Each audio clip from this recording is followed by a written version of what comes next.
सर्वेभ्यः प्रणामाः।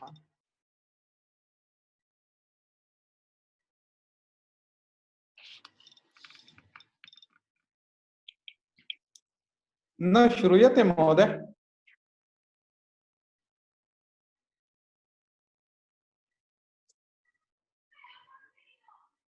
इदानीं श्रूयते वा?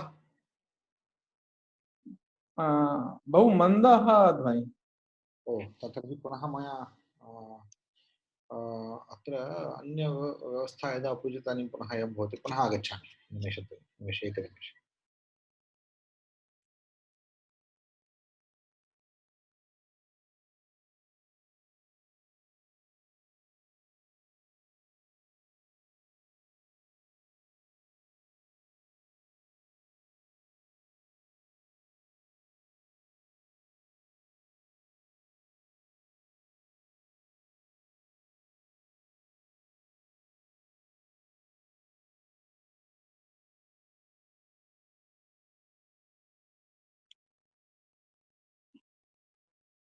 न श्रूयते।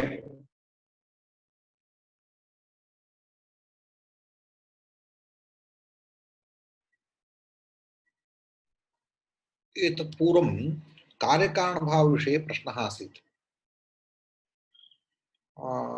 कथं वासनाः अनुभवं जनयन्ति। यथा पूर्ववासनास्तु बहुजन्मपूर्वं प्राप्ताः वासनाः कथं जन्मान्तरे व्यवधानेन अनुभवं जनयन्ति, स्मृतिं वा जनयन्ति, फलं वा यच्छन्ति इति प्रश्नः आसीत्। तस्य प्रश्नस्य समाधानम् उक्तं। धर्मी तावदेकमेव, तत्र धर्मरूपेण तिष्ठन्ति इति। तत्र एवमुक्तं वासनास्तावत् अनादयः इत्युक्तम्। एवञ्च वासना कदाचित् व्यक्तिविशेषवासना तावत् उत्पन्ना स्यात्, परन्तु वासना परम्परा तावत् अनादिः। यदि वासनाः अनादयः तर्हि अन्त्यमपि न स्यात् तेषां। कश्चित् यदनादि तत् अनन्तकालं भवति। एषः अपि नियमः। यदनादि तद् नित्यम् इति। यथा आकाशम् अनादि नित्यम्। एवञ्च यदनादि तद् नित्यमेव भवति, तर्हि वासनानां नाशः कथं सम्भवति इति प्रश्नः। तासाम् आनन्त्यात् हानं कथं भवति, नाशः कथं भवति इत्याशङ्क्य हानोपायमाह। अनादित्वेपि वासनानां नाशस्तु भवति इति तत्र उपायं निरूपयति। हेतुफलाश्रय आलम्बनैः सङ्गृहीतत्वात् येषाम् अभावे तदभावः।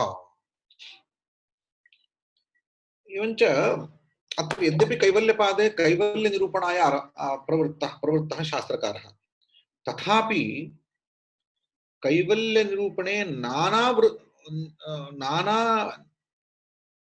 विप्रतिपत्तयः याः सन्ति, तासां विप्रतिपत्तीनां निवारणे अकृते कैवल्यस्वरूपं न सेत्स्यति। तदर्थं कैवल्यस्वरूपनिर्णयार्थं याश्च विप्रतिपत्तयः सर्वाः विप्रतिपत्तयः सः निराकरोति। अतः एव क्रमशः एकैकां विप्रतिपत्तिं विप्रतिपत्तेरुपरि समाधाने कृते तत् समाधाने च पुनः कश्चित् संशयः विप्रतिपत्तिः भवति। तादृशी विप्रतिपत्तिः अत्र स्वीकृता अस्ति। वासनानाम् अनन्तरानुभवः हेतुः। एवञ्च वासनानां कः हेतुः इत्युक्ते अनुभवः। अनुभवः भवति तदनन्तरं संस्कारः जायते। एवञ्च अनुभवः प्रथमः, तदनन्तरं संस्कारः। अनन्तर इत्युक्ते निकटपूर्ववृत्ति अनुभवः हेतुः। तस्य अनुभवस्य कः हेतुः इत्युक्ते रागादयः। रागादेः कः हेतुः इत्युक्ते अविद्या। एवञ्च साक्षात् परम्परया वा वासना अविद्यायाः भूमौ वासना सम्पद्यते। तस्य वासनायाः फलं किं भवति इत्युक्ते यद्वा जाति आयुर्भोगः इति रूपेण शरीरादिकं वस्तुरूपम् अथवा स्मृतिरूपं। यथा अस्माकं स्तन्यपानस्मृतिर्भवति मानवशरीरे अथवा स्तन्य प्राणिषु तादृशस्मृतिर्जायते संस्कारस्मृतिः अथवा यथा पादचलनादि स्मृतिः जायते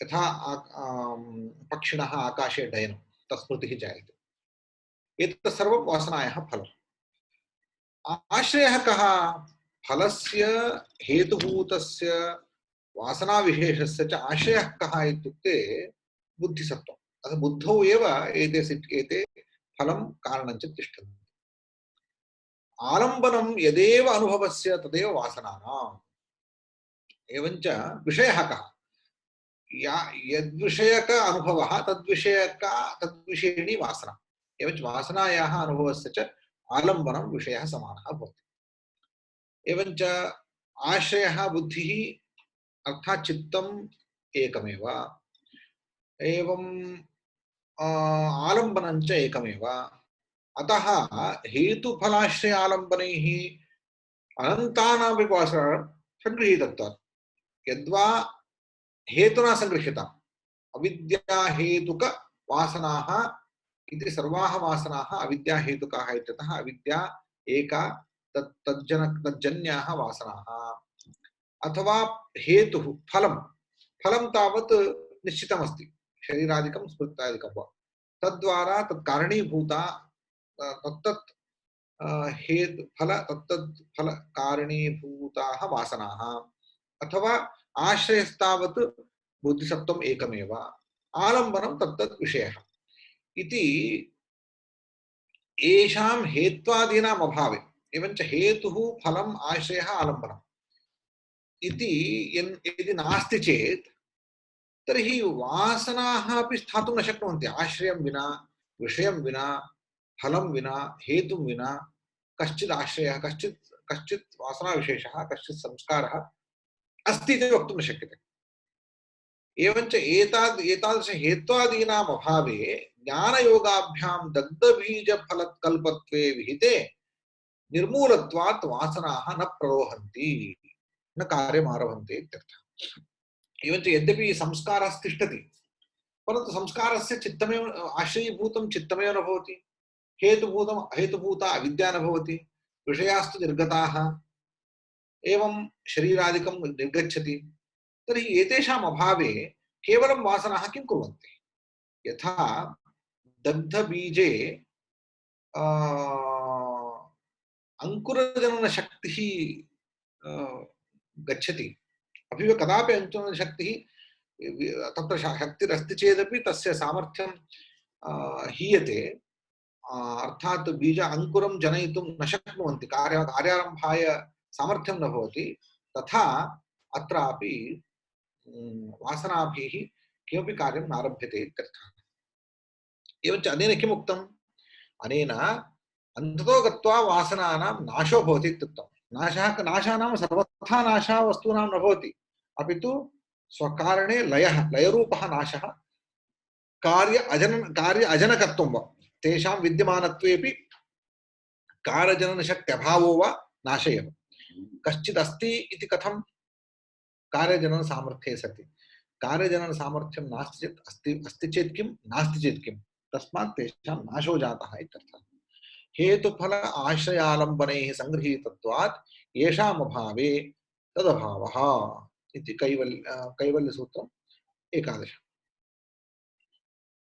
ननु प्रतिक्षणं चित्तस्य नश्वरत्वात् उपलब्धेः क्षम्यताम् प्रतिक्षणं चित्तस्य नश्वरत्वोपलब्धेः वासनानां तत्फलानां च कार्यकारणभावेन युगपद अभावित्वात् भेदे कथम् एकत्वम् इत्याशङ्के एकत्वसमर्थनायाः इदानीम् एते प्रश्नाः ये सन्ति वस्तुतः केचन प्रश्नाः बौद्ध सिद्धान्त प्रतिपक्ष मूलाः प्रश्नाः भवन्ति प्रतिक्षणं चित्तं नश्वरम् इति सिद्धान्तम् अवलम्ब्य अयं प्रश्नः चित्तं तावत् प्रतिक्षणं भिद्यते किमर्थम् इत्युक्ते प्रतिक्षणं तत्र गुणाः भिद्यन्ते कदाचित् एका वृत्तिः कदाचित् अपरा वृत्तिः कदाचित् एवञ्च वृत्तिभेदेन चित्तं प्रतिक्षणं नश्यति इत्यतः वासनानां तत्फलानां च कार्यकारणभावे युगपत् कदापि न सम्भवति। चित्तम् एकमस्ति चेत् एकस्मिन् चित्ते वासनापि अस्ति तत्फलमपि भवति, तयोः एकस्थितत्वात् कथञ्चित् कार्यकारणभावः अङ्गीकर्तुं न शक्यते।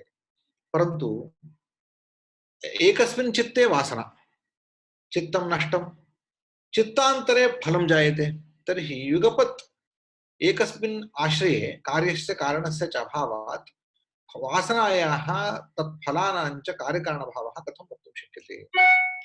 भेदे कथम् एकत्वं? यदि यदि च चित्तं नष्टं, तत्क्षणं चित्तस्य नश्वरत्वोपलब्धेः वासनां तत्फलानां च कार्यकारणभावेन युगपद् अभावित्वात्, युगपत् तेषां स्थानं न सम्भवति। युगपद अभावित्वात् वासनानां तत्फलानां च भेदः अङ्गीक्रियते चेत् कथम् एकत्वं? यतः वासना तावत् चित्तान्तरे अस्ति, फलं चित्तान्तरे, तर्हि चित्तयोः भेदे वासनायाः फलस्य च भेदः सञ्जातः।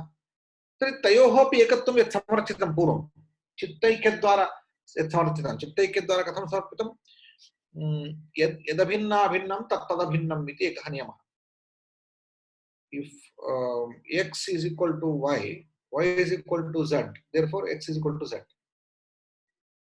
इति यथा तथा वासनायाः चित्तस्य च तादात्म्यं, चित्तस्य चित्ते जन्यमानस्य अनुभवस्य च तादात्म्यं, तस्मात् वासनायाः अनुभवस्य च तादात्म्यम् इति क्रमेण वासनाफलयोः अभेदः तादात्म्यम् अस्माभिः अङ्गीकारितम्। तद्वारा एव कार्यकारणभावः अस्माभिः समर्थितः।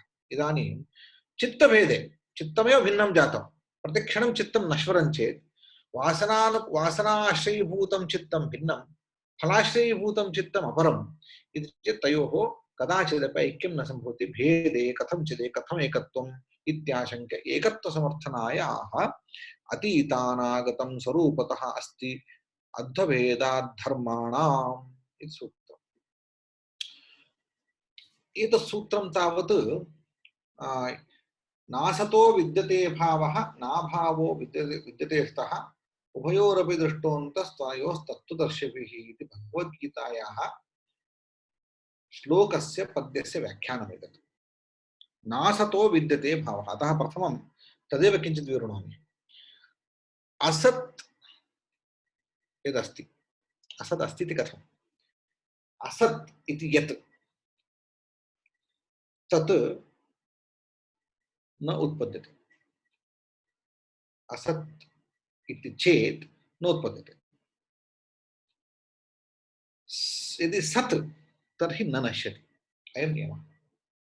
न असतः विद्यते भावः, असतः भावो न विद्यते, असतः उत्पत्तिर्न भवति, असतः भावः नाम उत्पत्तिः न विद्यते। न अर्थात् असतः सत्ता संबंधो न भवति इत्यर्थः। भावः नाम उत्पत्तिः नाम सत्ता संबन्धः। इदं वस्तु उत्पन्नम् इत्यस्य कोऽर्थः? इदं वस्तु उत्पन्नम् इत्यस्य कोऽर्थः? सत्ता संबन्धभाग इत्यर्थः। इदं वस्तु सत्ता संबन्धं प्राप्तवत् इति चेत् तर्हि तत्सत् अर्थात् उत्पन्नम् इत्यर्थः। यदि असतः यत्र सत्तायाः सम्बन्धः एव नास्ति तत्र सत्ता संबन्धो जायते इति कथं वक्तुं शक्यते? भावः नाम सत् उत्पत्तिर्नाम सत्ता संबन्धः। सत्ता संबन्धः कुत्र भवति? सति एव जायते। असति सत्ता संबन्धः जायते। सत्तायाः अभावः यत्र अस्ति, अर्थात् यत्र सत्ता नास्ति तत्र सत्ता विद्यते इति कृतं भवति। तस्मात् असति सत्त्वम् अस्ति इति वक्तुं न शक्यते। अत एव असति भावो नास्ति। नासतो विद्यते भावः नाभावो विद्यते सतः। यदि वस्तु सत् अर्थात् सत्ता संबन्धवत् अस्ति, घटः सत् संघटः, तस्य अभावोऽपि न भवति, तस्य सर्वथा नाश अर्थात नाशः नाम असत्ता असद्रूपत्वं यस्य वस्तुनः असद्रूपत्वम् आयाति तन्नष्टम् इत्यर्थः। यदि असद्रूपत्वं न भवति नष्टं न भवति खलु, तद् भवत्येव। तस्मात् नाभावो विद्यते सतः। सतः वस्तुनः उत्पन्नस्य सत्ताविशिष्टस्य वस्तुनः कदाचिदपि असत्वं न भवति। अतः सतः असत्वं न भवति, असतः सत्वं न भवति इत्यर्थः। असतः सत्वं कोऽपि न प्रतिपादयति, सतः असत्वं कोऽपि न प्रतिपादयति बुद्धिमान्। तर्हि एष आशयः गीतावाक्यस्य। अत्र प्रकृते कथं सम्बन्धः इति चेत्, यदि संस्कारादिकं यः धर्मः चित्ते भवति तच्च नश्यति इति वक्तुं न शक्यते। किमर्थं नश्यति इति वक्तुं न शक्यते इति चेत् अतीतानागतत्वम् अस्ति खलु, कदाचित् अतीतं कदाचित् अनागतं भवति खलु धर्मादिकम् इति चेत् तत् कदापि न सम्भवति। अतीतानागतत्वं भवति चेदपि तत् केवलम् अवस्थामात्रम्। एवञ्च धर्माणां स्वरूपतः अस्तित्वम् अङ्गीक्रियते एव। किमर्थं स्वरूपतः अस्तित्वं? यदि वर्तमाने अस्ति तर्हि भूते भविष्यत्यपि अस्ति इति कर्तव्यम्। यदि वर्तमाने अस्ति भूते नास्ति इति चेत् तर्हि असतः सत्त्वम् अङ्गीकृतं स्यात्। यदि वर्तमाने अस्ति भविष्यति नास्ति इत्युक्ते वर्तमाने विद्यमानस्य सतः वस्तुनः भविष्यति असत्त्वं स्वीकृतं स्यात्। तर्हि भूतकाले भविष्यत्कालेपि वर्तमाने काले विद्यमानं वस्तु भूते भविष्यति चेपि अस्ति अस्ति इत्येव अङ्गीकर्तव्यं। तस्य असत्ता अङ्गीकर्तुं न शक्यते। नासतो विद्यते भावः नाभावो विद्यते सतः। एवञ्च अतीतानागतं स्वरूपतः अस्ति। अद्वभेदात् धर्माणाम् एतत् परिदृश्यमानानां परिणामभूतानां धर्माणाम् अद्वभेदात् अवस्थाभेदात् इह अत्यन्तमसतां भावानाम् उत्पत्तिः न युक्तमति। व्याख्याने पश्यन्तु। इह अत्यन्तम् असतां, कदापि असत्, कदापि तस्य सत्त्वं नास्ति। यथा शशविषाणादि कदाचिदपि सत्त्वसम्बन्धो न दृष्टः। शशविषाणम् उत्पन्नम् इति कोऽपि वक्तुं न शक्नोति। किमर्थम्? अत्यन्तमसतां भावानाम् उत्पत्तिः युक्तिमती न तेषां सत्त्वसम्बन्ध अयोगात्। असतां सत्त्वसम्बन्धः न भवति। निरुपाख्ये च कार्ये किमुद्देश्य कारणानि प्रवर्तेरन्?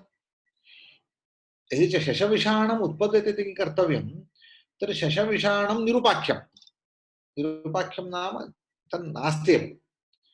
कुत्र तर्हि कारणस्य प्रवृत्तिः स्यात्? कस्मिन् किं कार्यमुद्दिश्य कारणं प्रवर्तेत? न हि असन्तं विषयम् आलोच्य कश्चित् प्रवर्तते। विषयः सन् चेत् सन्तं विषयम् आलोच्य कश्चित् मनसि कुर्वन् प्रवर्तते, परन्तु असन्तं विषयं मनसि आलोच्य कथं कः प्रवर्तते? तस्मात् असतां भावानाम् उत्पत्तिः न युक्तिमती, युक्तिसह नास्ति। सतामपि विरोधात् न अभावसम्बन्धः अस्ति। सतां पदार्थानामपि कदाचित् अभावः नाशः भवति इति वक्तुं न शक्यते। यत् स्वरूपं लब्धसत्ताकं, यस्य स्वरूपं सद्रूपम् अस्ति लब्धसत्ताकं, तत् कथं निरुपाख्यताम् अभावरूपतां वा भजते? न विरुद्धं रूपं न स्वीकरोति कृष्णः। स्वविरुद्धं स्वस्वरूपविरुद्धं स्वरूपं स्वीकरोति वा कोऽपि पदार्थः? अग्निः अनुष्णः भवति वा? न भवति। तथा सत् असदपि न भवति, असत् सदपि न भवति।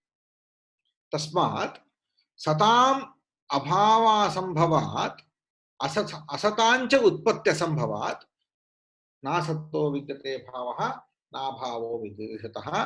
तैः धर्मैः विपरिणामः धर्मी सदैकरूप एव अवतिष्ठते। एवञ्च धर्माः नित्याः जाताः। इदानीं धर्मः पूर्वमस्ति पश्चात् नश्यति इति नास्ति। यदि कदाचिदस्ति चेत् सर्वदैव अस्ति। तर्हि धर्माः सर्वदा सन्ति चेत् धर्मी कथं नश्यति? तस्मात् अतीतानागत वर्तमानरूपाणां वासनादिरूपाणां धर्माणाम् एव यदि नित्यत्वम्, अतीतत्वं नास्ति, अनागतत्वं नास्ति, वर्तमानत्वम् इति पृथक् केवलम् अवस्थाभेदमात्रं, ते नित्याश्चेत् तद्धर्मीरूपेण स्वीकृतं यच्चित्तं तदपि अनित्यं भवितुं नार्हति। चित्तं प्रतिक्षणं भिद्यते इति वक्तुं न शक्यते। सदैकरूपः एव अवतिष्ठते। धर्मास्तु त्रैकालिकत्वेन तत्र व्यवस्थिताः, स्वस्मिन् स्वस्मिन् अध्वनि व्यवस्थिताः, न स्वरूपं त्यजन्ति। धर्माः त्रैकालिकाः भवन्ति। वासनाः अपि त्रैकालिकाः, अनुभवाः अपि त्रैकालिकाः, अस्माकं फलान्यपि त्रैकालिकानि, परन्तु व्यक्ताव्यक्तरूपेण तिष्ठन्ति। अर्थात् स्वस्मिन् स्वस्वनि अस्मिन् अध्वनि व्यवस्थिताः। कदाचित् वर्तमानतां भजन्ते व्यक्तरूपाः सन्तः, कदाचित् अव्यक्तरूपाः सन्तः ते अतीत अनागतरूपेण व्यवह्रियन्ते, व्यवहारमात्रं। वस्तुतः ते सन्ति एव। तस्मात् धर्माणामेव अतीतानागतात् अध्वभेदात् तेनैव रूपेण कार्यकारणभावः अस्मिन् दर्शने प्रतिपद्यते। तेषामेव कार्यकारणभावः उक्तः अस्माभिः। तस्मात् अपवर्गपर्यन्तमेव एकमेव चित्तं धर्मितया अनुवर्तमानं न निह्नोतुं प्रयतते। अपवर्गान्तं कस्यचित् आत्मनः पुरुषस्य अपवर्गान्तम् एकमेव चित्तं भवति। एवञ्च यावन्तः पुरुषाः अनन्ताः पुरुषाः तावन्ति चित्तानि। प्रत्यात्मनियतं किञ्चित् चित्तं, प्रत्यात्मनियतं किञ्चित् चित्तं, तस्मिन् तच्चित्तं च अनादि नित्यं च तद्गत धर्माश्च अनादिनित्याः, परन्तु अपवर्गपर्यन्तमेव चित्तं धर्मितया अनुवर्तमानं भवति। अपवर्गकाले तच्चित्तमपि न नश्यति, अपितु स्वकारणे लीनं भवति। स्वकारणलीनत्वं नाम नाशो न, अपितु नित्यमेव विद्यमानं चित्तम् अभिव्यक्तमासीत्, अभिव्यक्तम् इदानीम् अव्यक्तरूपेण स्वकारणे तिष्ठति। स्वकारणं नाम गुणत्रयं, गुणत्रये लयं प्राप्नोति इत्यर्थः। एवञ्च अनेन बौद्धधर्म प्रतिपक्षीकृतः आक्षेपः निराकृतः भवति। एते धर्मधर्मिणः किं रूपाः? एतस्य वर्णनं कुर्वन्तु भवन्तः। एतावत्पर्यन्तं बहु उक्तं। किं रूपाः एते धर्माश्च? कदाचित् अधीताः भवन्ति, कदाचित् व्यक्तिरूपाः भवन्ति। धर्मिणः अपि एवम् अवस्था उच्यते भवद्भिः चेत् ते तदेव सङ्गृह्य वर्णयति। ते व्यक्तसूक्ष्मा गुणात्मानः, व्यक्तसूक्ष्माः गुणात्मानः। एते धर्मधर्मिणः, अर्थात् वासनाफलादिरूपाः धर्माः, चित्तरूपाणि धर्माणि, धर्मिणः, चित्तरूपिणः धर्मिणः, धर्मधर्मिणः प्रोक्ताः। ते व्यक्तसूक्ष्मभेदेन व्यवस्थिताः गुणाः एव। व्यक्तरूपेण कदाचित् सूक्ष्मरूपेण, कदाचित् व्यक्तरूपेण, कदाचित् अनभिव्यक्तरूपेण स्थिताः गुणाः। के गुणाः? सत्त्वरजस्तमोरूपाः गुणाः, तदात्मानः, तत्स्वभावाः, तस्य परिणामरूपाः सन्ति। यतः सत्त्वरजस्तमोभिः दुःखमोहरूपैः सर्वासां बाह्याभ्यन्तरभेदभिन्नानां भावव्यक्तीनाम् अन्वयानुगमः दृश्यते। यद्यन्वयी तत्तत्परिणामरूपं दृष्टं। यथा घटदयः मृदान्विताः मृत्परिणामरूपाः। यथा घटः मृत्परिणामरूपः, मृदान्वयी। मृत् तत्र सर्वत्र अन्वेति। मृदं त्यक्त्वा घटः भवति इति नास्ति। मृदं स्वीकृत्य मृदन्वयी एव कश्चित् घटः भवति। यावन्तः घटाः भवन्तु तावत् मृदन्वयिनः भवन्ति, मृत्परिणामरूपाः घटाः भवन्ति। तथैव सत्त्वरजस्तमो रूपाः गुणाः सुखदुःखमोहात्मकाः सर्वासामपि भावव्यक्तीनाम्, अर्थात् अनन्ताः भावाः सन्ति खलु लोके पदार्थाः। सर्वेषां पदार्थानाम् अन्तर्विद्यमानाः गुणाः तेषामेव परिणामरूपाः एते पदार्थाः। अस्माकं शरीरं भवतु, इन्द्रियं भवतु, इन्द्रियजातं भवतु अन्तःकरणं वा भवतु अथवा बाह्यपदार्थाः सङ्गणकादयः ये सर्वे पदार्थाः त्रिगुणमयाः त्रिगुणानां परिणामभूताः एव पदार्थाः इति व्यक्ताव्यक्तरूपेण अर्थात कदाचित् व्यक्तिरूपतां भजन्ते कदाचित् सूक्ष्मरूपतां भजन्ते एते एव गुणाः इति त्रैगुण्यरूपत्वम् एतेषां पदार्थानाम् उक्तम्। तत्र प्रश्नः यदि एते त्रयः गुणाः सर्वत्र मूलकारणं तर्हि एको धर्मी इति कथं व्यपदेशः? सर्वत्र त्रयः भवन्ति खलु, एकः एकत्वं कथं? त्रयः एव चेत् एकत्वम् एका प्रकृतिः एकं महत्तत्त्वं तर्हि एकः अहङ्कारः एकं चित्तम् अयम् एकः पदार्थः इति एकत्वं कथं? सर्वत्र गुणत्रय रूपत्वम् अस्ति, तर्हि गुणाः त्रयः, त्रित्वमेव सर्वत्र भासेत, न तु एकत्वं भासेत इति चेत् भवन्तः चिन्तयन्तु। तत्र महिलानां वीणी भवति खलु, वीण्यां त्रयः भागाः भवन्ति। महिलानां वीण्यां केशानां त्रयो भागाः क्रियन्ते। त्रीन् भागान् स्वीकृत्य परस्परम् एवम् आकारं गृहीत्वा यदा वेणी निर्मीयते, वेणी बन्धनं क्रियते, तदानीं वेणी तावत् एका भवति, केशपाशः एकः भवति। तर्हि एकत्वं कथम्? अन्तः यद्यपि त्रयः भागाः सन्ति, त्रयः केशबन्धाः सन्ति, त्रयाणां केशबन्धानां विशिष्टसंरचनया वेणी या जायते, वेणी तु एका भवति। तथैव अत्रापि परस्परम् अङ्गाङ्गिभावापन्नानां गुणानां त्रयाणां धर्मिरूपेण परिणामः एक एव सिद्ध्यति इत्यर्थः। यथा सत्वरजस्तमो गुणैः त्रिभिर्गुणैः यः कोऽपि पदार्थः रचितश्चेदपि निर्मितश्चेदपि तत्र एको गुणः अङ्गी भवति, अपरगुणद्वयम् अङ्गरूपेण तिष्ठतः, अपरगुणद्वयम् अङ्गरूपेण तिष्ठति। क्वचित् सत्त्वम् अङ्गी, रजः तमश्च अङ्गम्, क्वचिच्च तमः अङ्गम्, तमः अङ्गी, सत्त्वादिकं तत्र रजादिकं अङ्गरूपेण। एवं रूपेण मेलनं यदा जायते एकस्य गुणस्य तत्र प्राधान्यं भवति, अपरयोर्गुणयोः अप्राधान्यं च भवति। तथा सत्वरजस्तमो गुणानां मेलनं भवति। एवञ्च एतादृशं मेलनेन परिणामः यः जायते सः परिणामः पृथगेव एकत्वविशिष्टः जायते, एकः परिणामः जायते। एवञ्च यथा प्रकृतेः गुणत्रय अवस्थारूपायाः त्रयः गुणाः अपि साम्यावस्थां भजन्ते। यदा त्रयः गुणाः साम्यावस्थां भजन्ते तदानीं सा प्रकृतिः, अवस्था एव प्रकृतिः इत्युच्यते। तस्याः अवस्थायाः सत्त्वगुणप्राधान्येन गुणान्तरयोः अप्राधान्येन च अङ्गरूपेण च महत्तत्त्वं परिणमते। तच्च महत्तत्त्वं सत्त्वप्रधानं भवति, बुद्धितत्त्वं सत्त्वप्रधानं भवति, अहङ्कारतत्त्वं तमःप्रधानं भवति। अहङ्कारात् यदा चित्तम् उत्पन्नम्, अन्तःकरणम् उत्पन्नम्, अन्तःकरणं पुनः सत्त्वप्रधानं भवति। इन्द्रियाणि यानि ज्ञानेन्द्रियाणि भवन्ति तानि सत्त्वप्रधानानि भवन्ति, कर्मेन्द्रियाणि च रजः प्रधानानि भवन्ति। एवं रूपेण एवं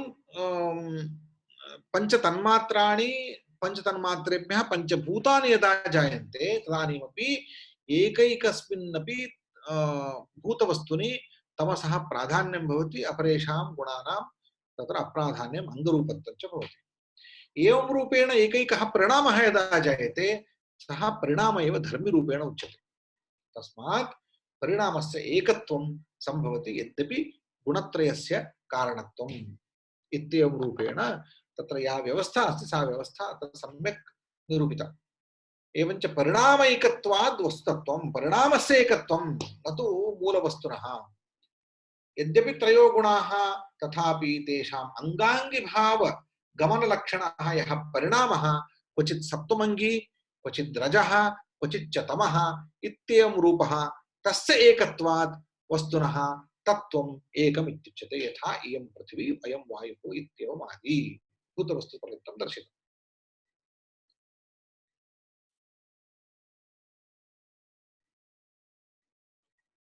ननु ज्ञानव्यतिरेके सति अर्थे वस्तु एकम् अनेकं वा वक्तुं शक्यते। यदा च विज्ञानमेव वासनावशात् कार्यकारणभावेन अवस्थितं तथा तथा प्रतिभाति तदा कथमेतत् शक्यते इति वक्तुम् आशङ्क्य आह। कथमेतत् शक्यते वक्तुम् इत्याशङ्क्य आह। इदानीं विज्ञानवादिमतम् आश्रित्य पूर्वपक्षं करोति। पूर्वं क्षणिकवादमतम् आश्रित्य पूर्वपक्षः कृतः। इदानीं विज्ञानवादिमतम् आश्रित्य पूर्वपक्षः क्रियते। कोऽयं विज्ञानवादः इत्युक्ते भारते एते वादाः सन्ति। सो रियलिस्टिक्स् ऐडियलिस्ट्। ऐडियलिस्ट् इत्युक्ते बहिः पदार्थः एव नास्ति, बाह्यप्रपञ्चः एव नास्ति। बाह्यः सर्वोऽपि प्रपञ्चः ज्ञानकल्पितः, अर्थात मम ज्ञानेनैव एषः सर्वो प्रपञ्चः कल्पितः। ज्ञाने वस्तु भासते, ज्ञानेन बाह्यं वस्तु सृज्यते। यथा स्वप्नावस्थायां चित्तेनैव रथादयः सृज्यन्ते, न रथाः न रथयोगाः। तत्र स्वप्नावस्थायां सन्ध्यकाले न रथाः रथयोगाः न पन्थानः, परन्तु रथानपि सृजति, पथः अपि सृजति, रथयोगानपि सृजति। आत्मा तत्र उपविश्य प्रवासं यात्रामपि करोति। कथं करोति? केवलं तत्र मनः एव वस्तुरूपेण परिणमते, ज्ञानमेव वस्तुरूपेण परिणमते। बाह्यं किमपि वस्तु सत्यं नास्ति, केवलं विज्ञानं सत्यं। विज्ञानमेव विज्ञान आलय विज्ञानमेव, आलय विज्ञानं नाम आत्मा, आलय विज्ञान अंतःकरणम् आलय विज्ञानमेव बहिरागत्य वस्तुरूपेण परिणतं दृश्यते। तद्वस्तु वयं पश्यामः। तद् बहिः सङ्गणकयन्त्रमस्ति, एते पदार्थाः दृश्यन्ते, एतत् सर्वं मदन्तःकरणकल्पितम्। तस्मात् बाह्यं वस्तु नास्त्येव। विज्ञानमेव वासनावशात् कार्यकारणभावस्य तथा तथा प्रतिभाति। तर्हि ज्ञानव्यतिरेक्तं किञ्चित् वस्तु अस्ति चेत् तदेकं वा अनेकं वा इति विचारः। बाह्यवस्तु एकं वा अनेकं वा इति विचारः एव नास्ति। किमर्थं? बाह्यवस्तु नास्ति एव, केवलं कल्पितम् एतत् इति विज्ञानवादिमतम् आश्रित्य, बौद्धमतम् आश्रित्य अयं प्रश्नः कृतश्चेत् तत्र समाधानं कथयति। वस्तुसाम्ये चित्तभेदात् तयोः विविक्तः पन्थाः। तत्र समाधानं बहु सावधानतया समाधानं वक्तव्यम्। ज्ञानार्थयोः विविक्तः पन्थाः अङ्गीकरणीयः। ज्ञानम् अर्थश्च इति वस्तुद्वयं भवद्भिः स्वीकर्तव्यम्। ज्ञानमेव वस्त्वात्मना परिणमते इति वक्तुं न शक्यते। ज्ञानं विलक्षणं, पदार्थः विलक्षणः इति भवद्भिः स्वीकरणीयमेव। किमर्थम् इत्युक्ते तयोः ज्ञानार्थयोः विविक्तः पन्थाः, विविक्तः मार्गः, देशः अस्ति। ज्ञानमन्तः, बाह्यं वस्तु बहिः, देशः भिन्नः, तेषाम् अवस्था एव भिन्ना, तेषां गुणलक्षणादिकं भिन्नं। तस्मात् तयोः भेदः वक्तुम्, अभेदः वक्तुं न शक्यते। कथं वस्तुसाम्ये चित्तभेदात्।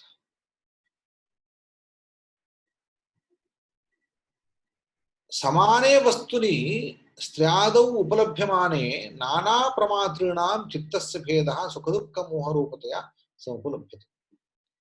पश्यन्तु, एकं वस्तु अहं पश्यामि।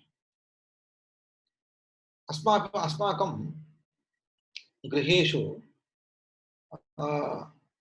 कदाचित् वयं सर्वे मिलित्वा आपणं गच्छामः। आपणेषु लघु क्रीडनकानि दृष्ट्वा एकैकस्य एकैकः भावः उत्पद्यते। क्रीडनकं पश्यन् कश्चित् बालः कथयति मम इदम् अपेक्षितं सुखजनकम्। क्रीडनकं पश्यन् कश्चित् वृद्धः चिन्तयति तदनुपयुक्तं, कस्यापि प्रयोजनं नास्ति एतेन।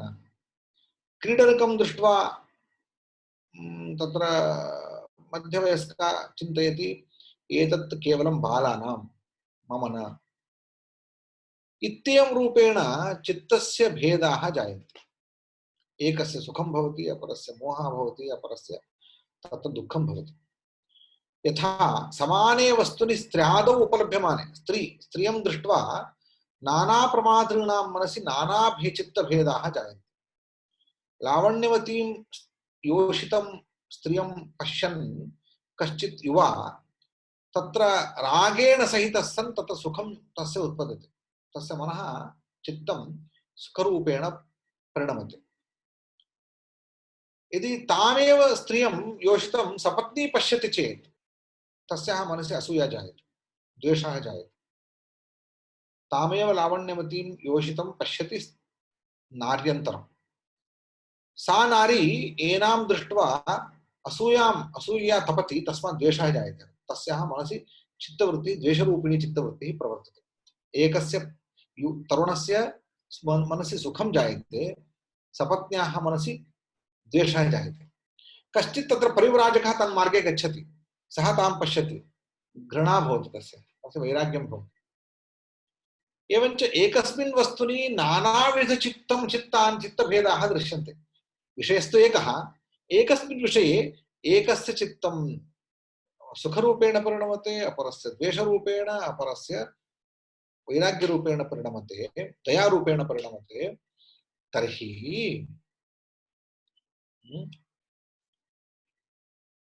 कथं तत्सर्वं सा नारी या बाह्य वस्तुरूपेण तिष्ठति सा चित्तस्य कार्यरूपा इति वक्तुं शक्यते वा? यदि चित्तस्य कार्यरूपा तर्हि बाह्यवस्तुरूपेण सा स्थिता, एकैकस्य चित्ते एकैकविधं रूपमस्ति, तत्सर्वमपि सा इति वक्तुं शक्यते वा? एकचित्तकार्यत्वे वस्तुनः एकरूपत्वं कथं भवति? सा तावत् नारी एकरूपिणी अस्ति। एकस्य मनसि, परिव्राजकस्य मनसि तस्याः रूपमेव न दृश्यते, विरूपिणी दृश्यते। युवकस्य मनसि स्वरूपिणी दृश्यते, लावण्यवती दृश्यते। सपत्न्याः मनसि असूयया तत्र दोषाः दृश्यन्ते। तर्हि कथम् एकस्मिन् वस्तुनि नानारूपत्वं सम्भवति? यथा चित्तानि नाना भवन्ति, यदि चित्तकार्यं भवति, सा नारी यदि चित्तस्य कार्यं भवति, नानाचित्तानां कार्यरूपिणी अस्ति, तर्हि नानाचित्तेषु यादृशं यादृशं रूपं तादृशं तादृशं रूपं तस्मिन् वस्तुनि स्यात्। तत्तु न सम्भवति, एकरूपिणी अस्ति सा। तस्मात् चित्तस्यैव परिणामरूपत्वेन बाह्यवस्तूनां स्वीकरणं न सम्भवति। किञ्च अस्तु, चित्तकार्यत्वं स्वीक्रियतां वस्तुनः। यदि यस्य चित्तस्य यद्वस्तु तत्कार्यं तस्मिन् अर्थान्तरव्यासक्ते तद्वस्तु न किञ्चित् स्यात्। अहम् इदानीं जलमपेक्षितमिति मनसि जलस्य मनसि आशा जायते। अहं मम चित्तेन जलम् अहं सृजामि। जलं सृष्ट्वा यदि पीत्वा अहम् अन्यत्र व्यासक्तः भवामि चेत् जलं न स्यात्, परन्तु तत्र जलम् अन्यस्यापि दृश्यते। यत्र जलमस्ति तत्र यदि मम चित्तकार्यं तत् जलं स्यात् तर्हि अन्यस्य तद् न दृश्येत। मम मनः अन्यत्र व्यासक्तं चेत् तत् जलं नष्टं स्यात्, मम चित्तस्य कार्यम्। एवं चित्तकार्यत्वं यदि चित्तस्यैव कार्यं भवति, किञ्चित् बाह्यं वस्तु इति अङ्गीक्रियते चेत् चित्तम् अन्यत्र व्यासक्तं चेत् तत् बाह्यं वस्तु नष्टं स्यात्, अन्यस्य तद् न दृश्येत, परन्तु अन्यस्यापि दृश्यते। सरोवरादिकम् अन्यस्यापि दृश्यते, तर्हि मम चित्तस्य कार्यं सरोवरादिकं नास्ति। भवतु इति चेन्न तदेव कथम् अन्यैः बहुभिः उपलभ्येत, अन्यैः बहुभिः कथम् उपलभ्यते? उपलभ्यते च, सरोवरादिकम् उपलभ्यते, तस्मात् सरोवरादिकं कस्यचित् पुरुषस्य चित्तकार्यं न। अथ युगपत् बहुभिः सोऽर्थः क्रियते, नैव नैव, सरोवरादिकं बहूनां चित्तानां कार्यं तत्।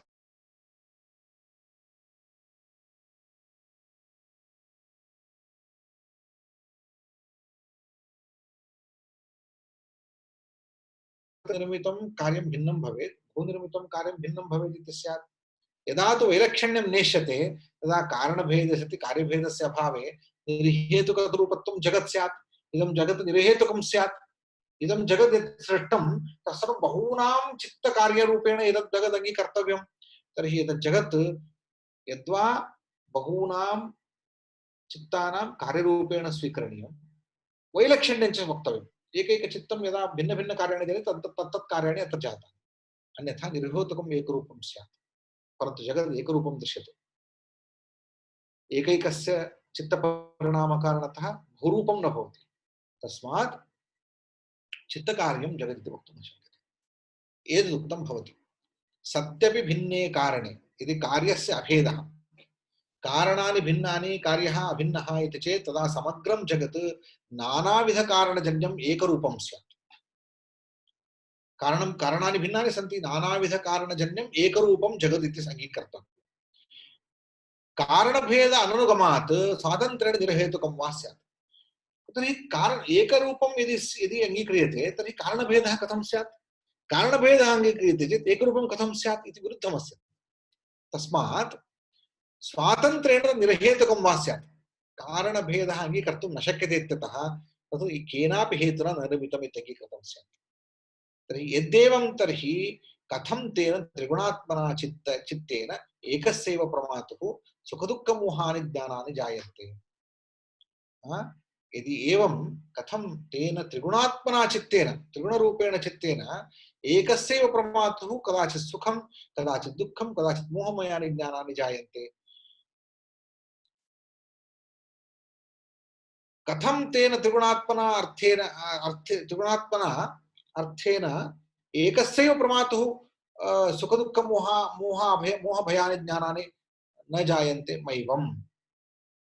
यथा यथा अर्थः त्रिगुणः तथा चित्तमपि त्रिगुणम्। तस्य अर्थप्रतिभासोत्पत्तौ धर्मादयः सहकारी कारणम्। तदुद्भवादि भववशात् कदाचित् चित्तस्य तेन तेन रूपेण अभिव्यक्तिः। तत्र उच्यते यथा अर्थः त्रिगुणः, बाह्यार्थः यथा त्रिगुणः तथा चित्तमपि त्रिगुणम्। तस्य अर्थस्य प्रतिभासोत्पत्तौ धर्मादयः सहकारी कारणम्। तत्र धर्मादयः अपि तत् सहकारी कारणरूपेण अङ्गीक्रियन्ते।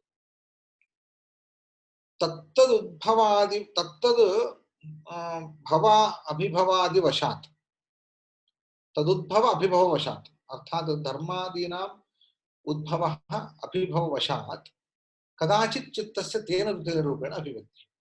अर्थात् कदाचित् चित्तस्य सुखरूपेण, कदाचित् मोहरूपेण, कदाचित् भयरूपेण अभिव्यक्तिः भवति। तथा च कामुकस्य सन्निहितायां योषिति धर्मसहकृतं चित्तं सत्त्वस्य अंगितया परिणममानं सुखमयं भवति। यदा युवा कश्चित् भवति योषिति सन्निहितायां तस्य धर्मसहकृतं चित्तं यदा सत्त्वरूपेण परिणमते इदानीं सुखमयं भवति। तदेव अधर्मसहकारी चेत् रजसः अंगितया भवति चेत् दुःखरूपं भवति। यथा सपत्नीमात्रस्य सपत्न्याः तत् अधर्मसहकारित्वेन रजसः परिणामः भवति इत्यतः दुःखरूपं भवति। तीव्र अधर्मसहकारितया परिणममानं तमसः अंगित्वेन कोपनायाः सपत्न्याः मोहमयं भवति। तस्मात् विज्ञानव्यतिरेकेण अस्ति बाह्यपदार्थः। एवञ्च किं वक्तव्यं, बाह्यपदार्थः अस्ति, तस्य आलम्बनेन धर्माधर्मादि सहकार्यवशात् सुख चित्त चित्तमेव त्रिगुणात्मकं चित्तं नानारूपेण परिणमते इत्यतः कस्यचित् सुखं कस्यचित् दुःखं कस्यचित् मोहः इति रूपेण परिणामाः भिद्यन्ते इति एव वक्तव्यम्। अन्यथा बाह्य कार्याण्यपि बाह्य पदार्थाः अपि यदि चित्तस्यैव परिणामाः तर्हि एकविधम् एकरूपं वा स्यात् निर्हेतुकं वा जगत् स्यात् इति आपद्येत। तदेवं विज्ञानार्थयोः तादात्म्यविरोधात् विज्ञानस्य बाह्यार्थस्य तादात्म्यम् अङ्गीकर्तुं न शक्यते इति न कार्यकारणभावः कारणाभेदे सत्यपि कार्यभेदप्रसङ्गात् इति ज्ञानव्यतिरिक्तस्य अर्थस्य व्यवस्थितम्। एवञ्च ज्ञानव्यतिरिक्तं किञ्चित् बाह्यार्थतत्त्वं बाह्यजगत् वर्तते इति विज्ञानवादिनां मतं दूरीकृत्य अपाकृत्य योगमतरीत्या बाह्य विज्ञानातिरिक्तं चित्तातिरिक्तं बाह्यं जगत् अङ्गीकर्तव्यम् इति व्यवस्थापितम् इति किञ्चिदिव कठिनोऽयं सूत्रभागः अद्य अस्माभिः चिन्तितः। अत्र एकेपि प्रश्नाः जिज्ञासाश्च सन्ति चेत् कथयन्तु। अहं यथाशक्ति तत् विवरितुं प्रयते।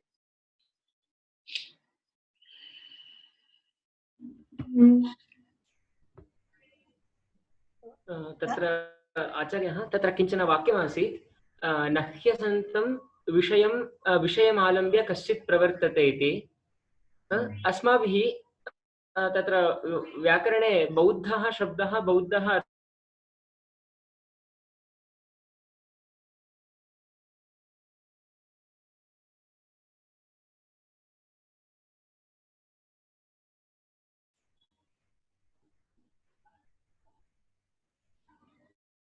दर्शनानि तत्तद्दर्शनानि तेषां प्रयोजनम् अपेक्ष्य पदार्थान् कल्पयन्ति। बाह्यार्थस्तु अत्र अपेक्षितः। चित्तकार्याणि तु चित्तवृत्तयः। मध्ये बाह्यार्थः किं बौद्धार्थः किमर्थम् अपेक्षितः एतेषां? वैयाकरणानां तावत् बौद्धार्थापेक्षा वर्तते। किमर्थम् अपेक्षते? तेषां मते शेषविषाणस्तरे बौद्धार्थाभावे एतादृशवाक्यानां विवरणं कथम् इति तेषां चिन्ता। अस्माकं सा चिन्ता एव नास्ति। अतः अस्माकम् अङ्गीकारः एव नास्ति। यद्वा पदार्थः द्विधा सद्वा असद्वा। पदार्थः नाम असदिति किञ्चित् नास्ति, असदिति किञ्चित्, सदिति किञ्चित्।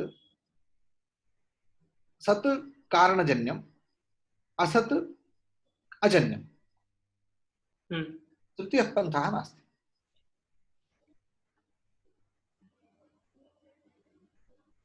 आचार्य नमांसि एकः प्रश्नः अस्ति। तत्र जीव निर्जीवयोर्मध्ये त्रिगुणात्मक चित्तं लक्षणं वा?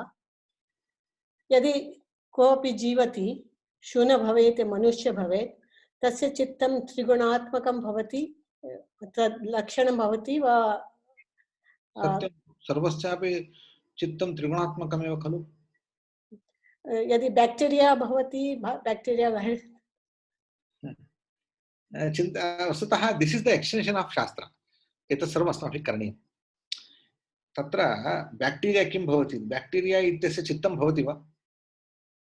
अवश्यमेव चित्त योगदर्शनरीत्या बैक्टीरिया जीवस्यापि चित्तमस्ति। तत् अस्मद्वत् चिन्तनशक्तिः तत्र अभिव्यक्ता वा न वा इति विचारः अन्यः। मानुषवत् चिन्तनशक्तिः तत्र अभिव्यज्यते वा न वा इति विचारः अन्यः। पक्षिशरीरेऽपि चित्तमस्ति जीवस्य, परन्तु अस्मद्वत् तत्र चित्तवृत्तयः गम्भीराः चित्तवृत्तयः विचारवृत्तयः युक्तिवृत्तयः तत्र न प्रवर्तन्ते। केवलं सामान्य जीवनार्थम् अपेक्षिताः वासनाः तत्र स्मृतिरूपेण परिणमन्ते। यथा भोजनं, निद्रा, शयनं, अनन्तरं सुखं, दुःखं, भयम्, अभयम् इति सर्वं भवति। तदतिरिच्य अन्यत् किमपि तस्य पिक्षशरीरे यथा चित्तं न परिणमते तथा बैक्टीरिया मध्येपि केवलं स्वजीवरक्षार्थम् अपेक्षित वासनानां तत्र प्रवृत्तिः इत्येवं तस्यापि बैक्टीरिया जीवस्यापि चित्तम् अस्ति इत्येव अङ्गीकर्तव्यम्। त्रिगुणात्मकं चित्तं सर्वत्र अस्ति। तस्मात् जड अजड पाषाण भवेत् वा घट भवेत् तस्य विलक्षणं तस्य सत्तायां त्रिगुणात्मकं सत्ता न भवति, जीवात्मानां सत्ता त्रिगुणात्मकं भवति इति कथयति। नैव नैव तस्या त्रिगुणात्मिका सत्ता एव, घटादीनामपि सत्ता त्रिगुणात्मिका एव। चित्तस्य चित्ते सत्वम् अधिकं तस्मात् प्रकाशते, ज्ञानादिकं भवति। घटादिषु चित् सत्वं न्यूनमस्ति, तमः अधिकं, तस्मात् तत् जडं। जडत्वं चैतन्यमिति केवलं सत्वगुणस्य अधिक अभिव्यक्त्या चैतन्यं, तमोगुणस्य आधिक्येन जडत्वं। So we can't use this as a difference between animate and inanimate stuff. No, त्रिगुणात्मकं सर्वत्रापि अस्ति। सत्वरजस्तमो गुणानां वैषम्येन कर्तुं शक्यते। सत्वस्य वैषम्यमस्ति जडे, एनिमेट् इन्एनिमेट् इत्यत्र सत्वस्य वैषम्यमस्ति, तेन कर्तुं शक्यते। त्रिगुणात्मकं न, एकत्र त्रिगुणात्मकत्वम् अस्ति, अपरत्र त्रिगुणात्मकत्वं नास्ति इति वक्तुं न शक्यते। उभय सर्वत्रापि समग्रं जगदेव त्रिगुणं। This is the model. धन्यवादः, ओ सम्यक् अस्ति, स्पष्ट जातम्।